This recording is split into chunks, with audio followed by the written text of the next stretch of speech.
assunto morte é um assunto, uma ferramenta muito poderosa para a nossa prática. Seja para o assunto passado, seja para o assunto futuro.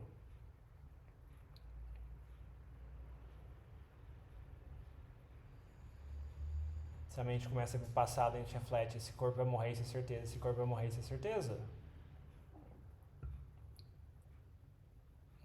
Em não muito tempo, a gente deve ter sabedoria suficiente para perceber que a gente está perdendo tempo. A gente não vai mudar o passado. Mas ficar pensando sobre ele, a gente está perdendo tempo. A gente poderia estar usando de forma mais útil. Futuro é a mesma coisa. Quanto tempo a gente está investindo num sonho irreal das clarezas? E quanto tempo a gente está vivendo na realidade atual, do momento presente?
Então, se a mente está muito...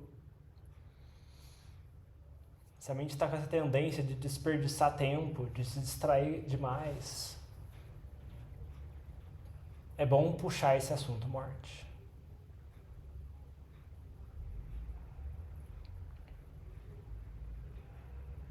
Para gerar essa qualidade da diligência, da urgência espiritual. A gente falou da última vez, além de questão de tempo, tem a questão da oportunidade ser rara. Quem garante que a gente vai ter essa oportunidade de novo?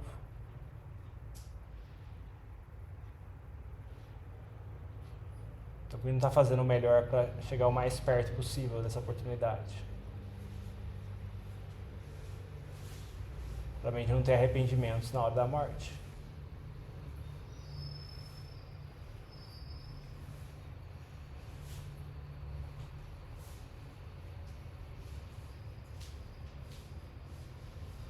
Se a mente é assim agora, como que ela vai ser na hora da morte? Não tem como ser muito diferente.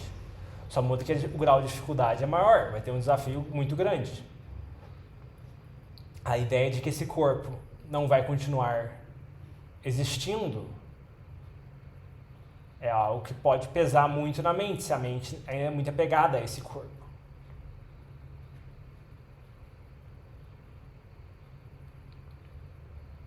Se ela se identifica muito com esse corpo.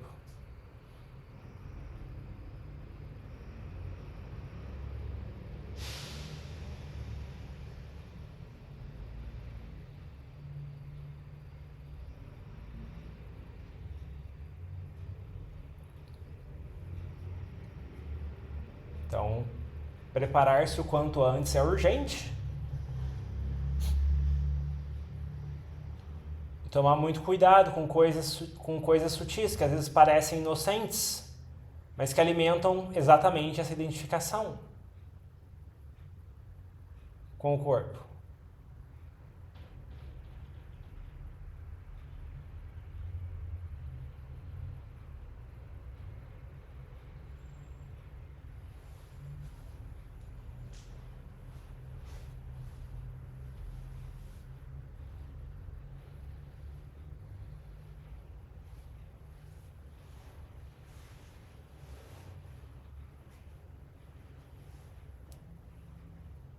Questões de moda, questão de tipo... a roupa certa para o tipo de corpo, a questão da combinação certa de roupa.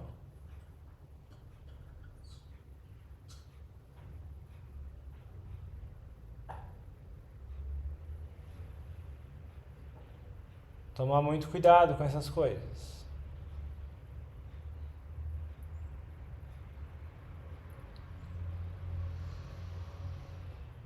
De onde que isso vem?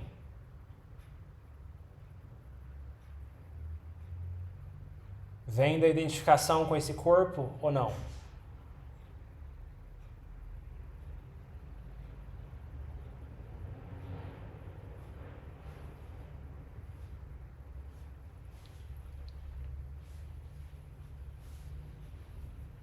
Reforça ou não reforça a identificação com esse corpo?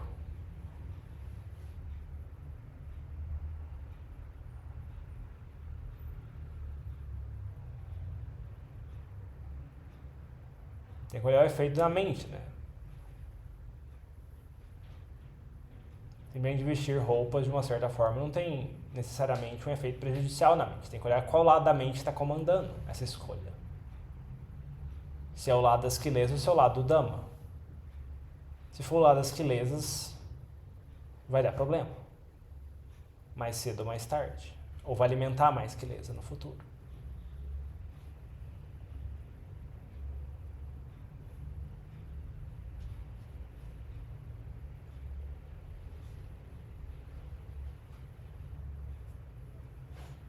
Quem que fala? Onde na mente fala que essa combinação está certa e aquela combinação está errada? De onde que vem isso? Uma pessoa pode se olhar no espelho e falar, não, essa roupa está perfeita. A outra pessoa vai falar, não, essa roupa está horrível. Não, de onde existe o absoluto? Onde existe o referencial correto disso? As pessoas simplesmente seguem os outros. Não existe absoluto nesse assunto. Uma pessoa vai seguir o influencer tal, outra pessoa vai seguir o influencer tal, a famosa Y, mas não existe certo. Cadê o certo? Onde existe o absoluto? A gente se veste de uma certa forma, outra pessoa vai falar, não, isso é horrível, essa roupa é muito brega, muito retrógrada, essa roupa é muito moderna, essa roupa é isso, aquilo. Não existe. Cadê? Onde está o absoluto disso? Mentes diferentes, condicionadas por caminhos diferentes, sensações diferentes, vão ter opiniões diferentes. É igual opinião. Não tem opinião absoluta. Cada um vai ter uma.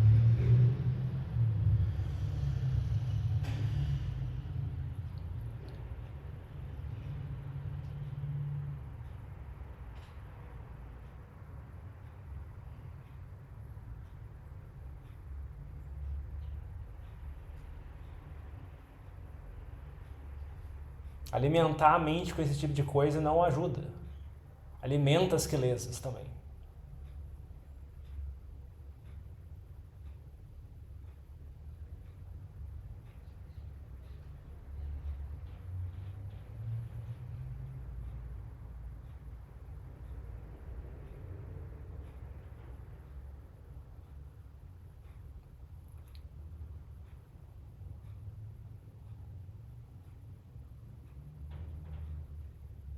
De vir uma obsessão sobre sensações ou sobre o que os outros vão pensar do seu corpo e da sua roupa. O Buda ensinou o seguinte: roupa, pano, é para cobrir esse corpo do frio, do calor, de moscas, insetos, rastejantes, isso e aquilo. E o que as quilesas falam? As quilesas falam que a gente tem que parecer isso, parecer aquilo, parecer isso. Isso são as quilesas. O Buda não fala isso. O Buda ensinou o uso sábio de mantos, moradia, alimentos e medicamentos. O mundo ensina outra coisa. Roupa tinha que ser para cobrir o corpo, esconder as partes que não devem ser expostas, cobrir dos insetos, proteger do frio, diminuir os extremos de sensações que vão causar problema e dificuldade na nossa prática.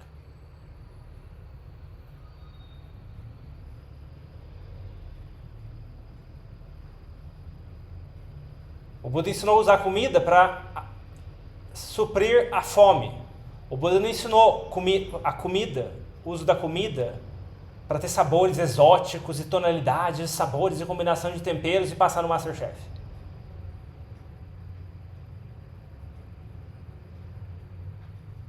O Buda ensinou a ter um abrigo para proteger do sol, da chuva, do tempo, e ter um lugar para praticar. Mas o influencer tal tem uma casa com quintal, com um mordomo, com piscina, com condomínio fechado, isso e aquilo.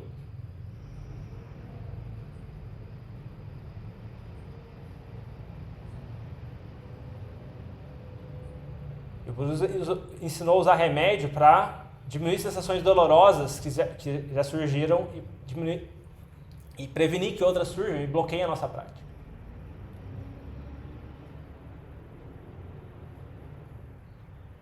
Só que o mundo ensina outra coisa. O mundo pega esses 4 requisitos que deviam ser para ser usados com sabedoria, em linha com o Dharma. Tem esses parâmetros que o Buda deixou. Mas o mundo pega isso e faz toda uma teoria, uma verdade a respeito dessas coisas. Uma obsessão com essas coisas.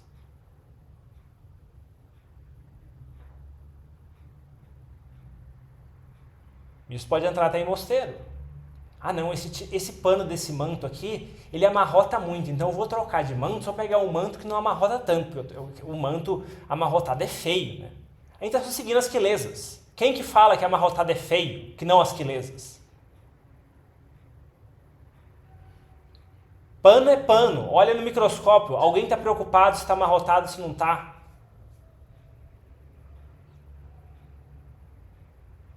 Algodão está preocupado se está amarrotado ou não está. Quem que fala que é feio ou que não é feio? É a mesma queleza que fala várias outras coisas, atração e repulsão. É a mesma queleza, é o mesmo monstro. Mas em certas áreas a gente cultua como se fosse o máximo. Essa é a verdade.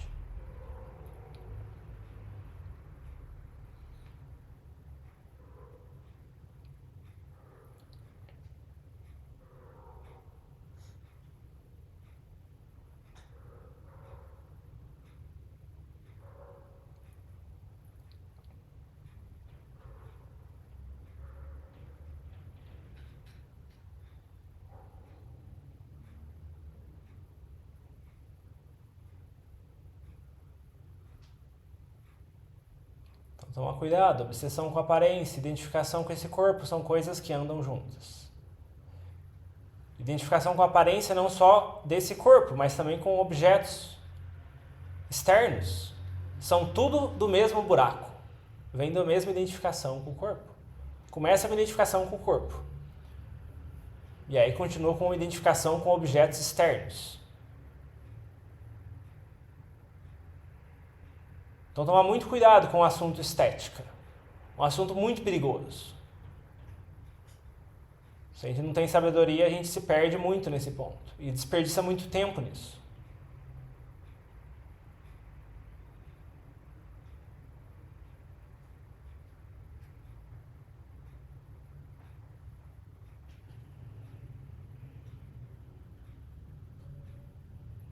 Na floresta, o cut está meio velho. Não, mas ele não sai lá pintando. Monge Júnior não sai lá pintando. Ai, eu vou pintar meu cut. Tá muito... Primeiro você treina a mente a aguentar aquilo. No começo a mente tende muito a ficar procurando defeito nas coisas externas. Isso é uma mente que procura defeito em coisas externas. A mente descontente, é o reflexo de uma mente descontente. Fica procurando defeito em tudo. A cor da parede não tá bonita, aí vai lá e pinta de amarelo. Aí não tá bonito, pinta de verde, pinta de rosa. Ah, essa combinação de cores não tá boa, eu vou lá e troco. E se a gente segue isso, não tem fim. É a mesma queleza do descontentamento, que leva a renascimento como fantasmas famintos, soltando as cordas e a gente soltando a solto. E a gente seguindo isso cegamente.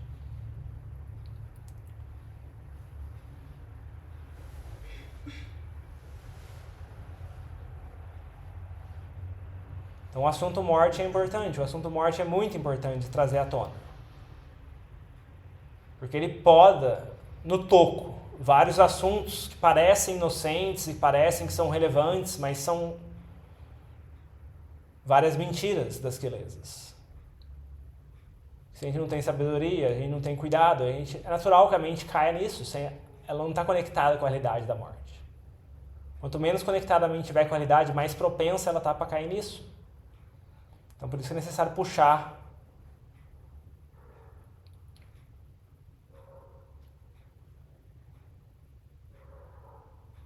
a vaca de volta para o pasto. Esse mundo está muito desconectado da realidade. Se a gente não dar uma puxada nessa vaca, ela vai pular no abismo. Então, refletir sobre a morte é uma forma de puxar essa vaca, de fazer ela acordar.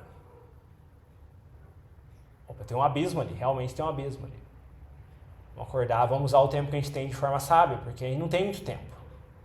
Esse corpo humano dura mais que hoje em dia, 80 anos. Qual a expectativa de vida no Brasil? Não deve ser 75 anos. Se a gente está na casa dos 20, faltam uns 50 e poucos. Se a gente está na casa dos 30, faltam uns 40 e poucos. Se a gente está nas casas dos 40, falta só, já passou da metade, hein? E aí?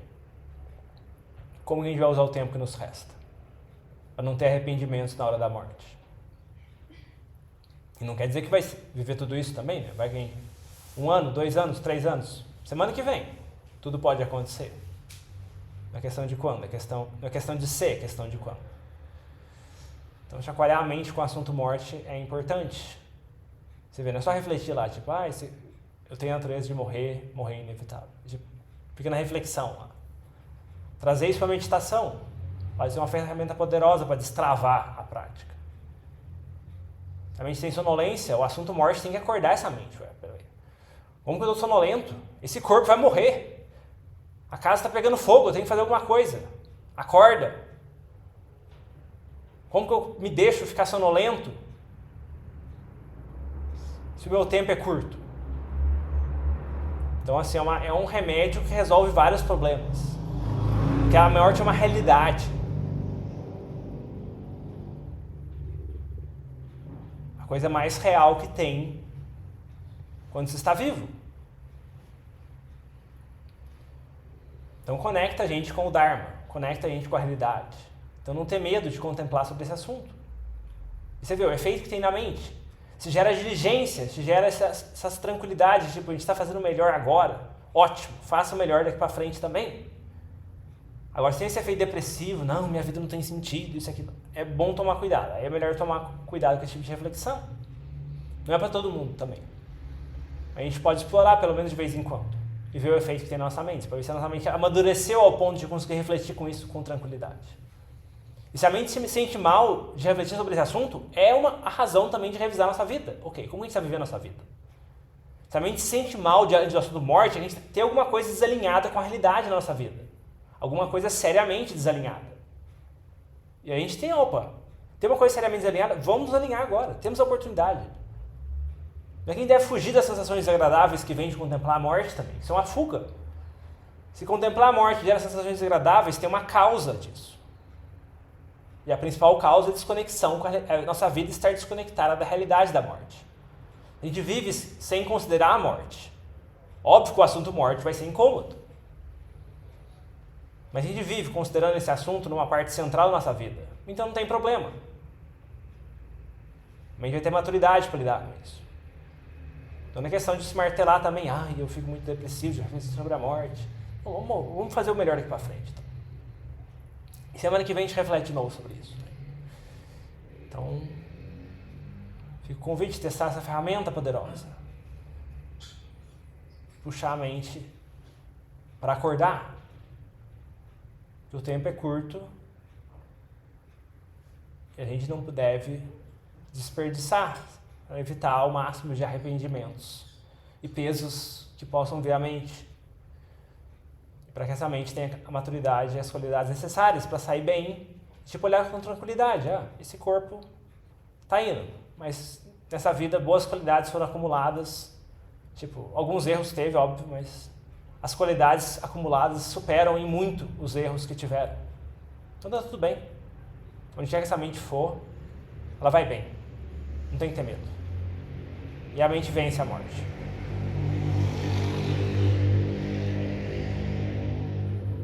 Agora olha para esse mundo atual, quantas pessoas que vão ter essa tranquilidade diante da morte? O Buda fala que o momento da morte é um momento crítico também. Se a mente pode ter acumulado boas qualidades, mas se no momento da morte ela tem um estado mental ruim, aquilo leva a um renascimento ruim também. Então essa é a prova que todos devemos passar. Então é bom que a gente se prepare, porque ela vai ser aplicada. Se não estudou ou não, não é problema da morte, é problema da gente. Então que a gente se prepare o quanto antes, que esteja em melhores condições possíveis para lidar com isso, para que a nossa mente seja o melhor encaminhada possível no próximo nascimento também.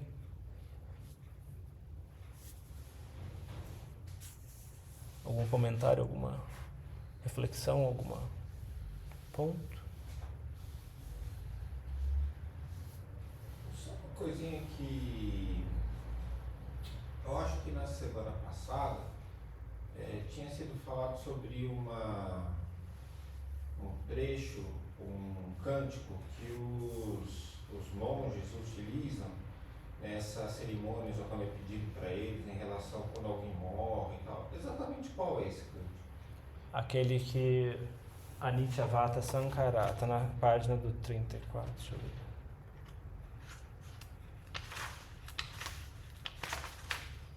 Página 34, na parte de baixo. Esse Anityavata Sankara Upada Vayadamino Upajitava Nirojanti Te Sangho Pasamo Sukho. A tradução é: de fato, todas as fabricações são impermanentes, da natureza de surgir e desaparecer. Tendo surgido, desaparecem. A sensação desse ciclo é a verdadeira felicidade. Então, assim, quando tem alguma coisa assim de um leigo faleceu e tal, geralmente os monges recitam 3 vezes esse verso, né? É meio que o protocolo padrão. Às vezes as pessoas não sabem a tradução, né? Mas você vê, o propósito é trazer uma parte essa aceitação, né? Você vê, tendo surgido, elas desaparecem. A morte é uma coisa natural. A morte não é artificial. Também fala de tipo a cessação desse ciclo, né? A verdadeira felicidade, né? Então, tipo, existe algo além disso. Parar de nascer e morrer. Algo mais? Aquelas paritas também são pra isso? As paritas, assim, quando tem ocasião de tipo funeral, tem os cânticos funerários, né? Que aí outro é o Abhidhamma, né? O Abhidhamma na Tailândia, assim, o Abhidhamma, na tradição de floresta, o único lugar que eu vi o Abhidhamma ser usado é em cântico funerário. Então, aí tem os cânticos funerários específicos, né? Mas, por exemplo, ocasião de mérito, assim, alguém convida um monge para almoçar e tal, aí geralmente recita as paritas, né? Ou ocasião auspiciosa, né? Tipo Vesak, começo do Vassa, aniversário de algum leigo patrocinador do mosteiro. É mais as paritas, né? Eu deixo lá tocando assim, mas parece que na verdade são trechos de vários cânticos, né? Sim, são vários cânticos, né? As paritas são vários cânticos, né? Tipo, vários cânticos diferentes que conectam, né? Então, é um pacote, né? As paritas, né? São alguns conjuntos de cânticos lá, especiosos. Então, assim, coisa comum que tem é memorizar aquilo, né? Treinar a memorizar aquilo também é útil. Né? Saber o significado também é útil, né? Porque às vezes só ouvir o cântico tem só o efeito sonoro, né? Mas se a gente souber o significado, às vezes tem coisas profundas escondidas ali. Né?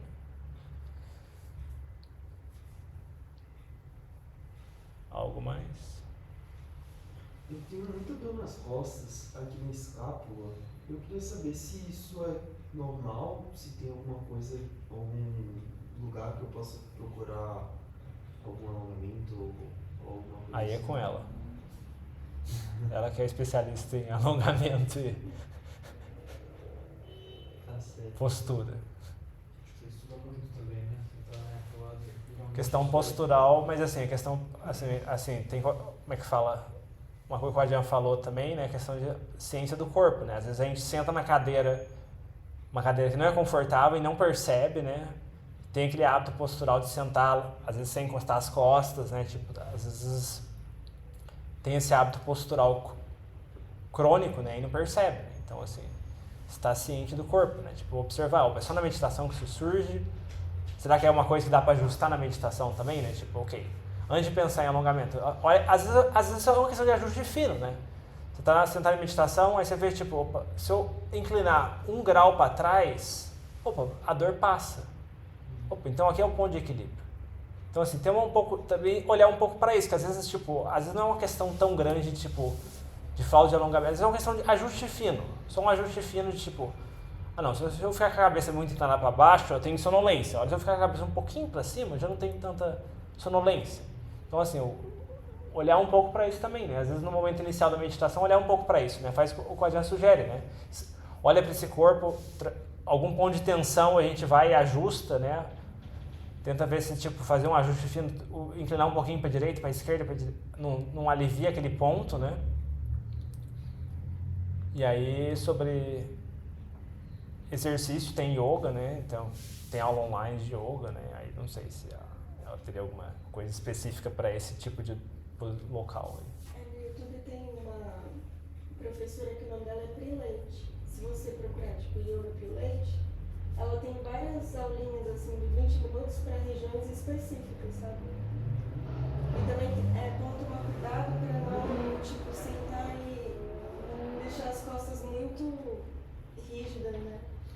Tentar, assim, sentar, tenta encaixar os ossos aqui de baixo, como é isso?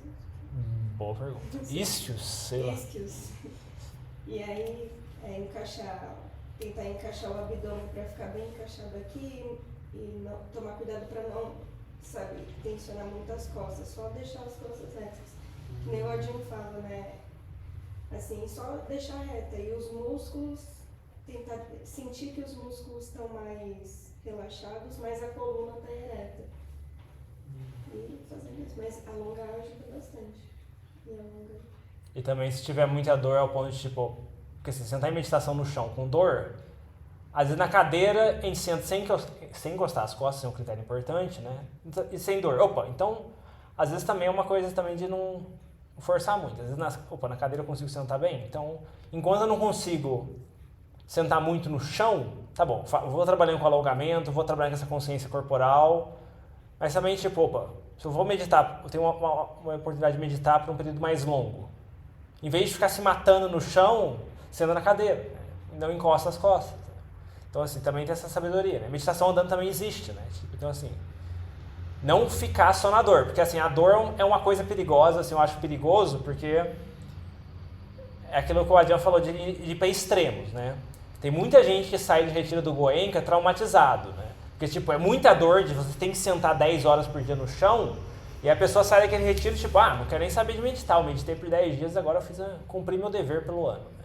Então, assim, dor demais acaba sendo traumático para a mente, né? Então, assim, a mente tem que ter uma relação boa com a meditação, né? Se a mente cria uma situação traumática a meditação, isso vai repelir a mente da prática, né? Então, assim, tomar cuidado com isso também, né? Então, explorar a meditação andando, meditação na cadeira, né? Para não... Vai equilibrar isso também, né? Porque no começo também, é normal a gente ter um pouco de dor com algumas partes do corpo, fazendo alongamento e tal, isso é aliviado, né? Mas tomar cuidado para isso não querer ter essa atitude que às vezes algumas pessoas têm, de, tipo, não, tem que sentar com dor, tem que lutar com a dor. Tipo, no começo é muito difícil enfrentar isso, não consegue enfrentar isso. Então a gente vai praticando de outras formas, meditação andando, meditação na cadeira. Então... às vezes é só questão de costume, né? A gente está acostumado a ficar com a coluna de qualquer jeito o dia todo, aí senta em meditação numa postura que, se bem... Não é natural para o corpo acostumado a sentar torto. Então, demora um pouquinho. Então tem isso também. Algo mais?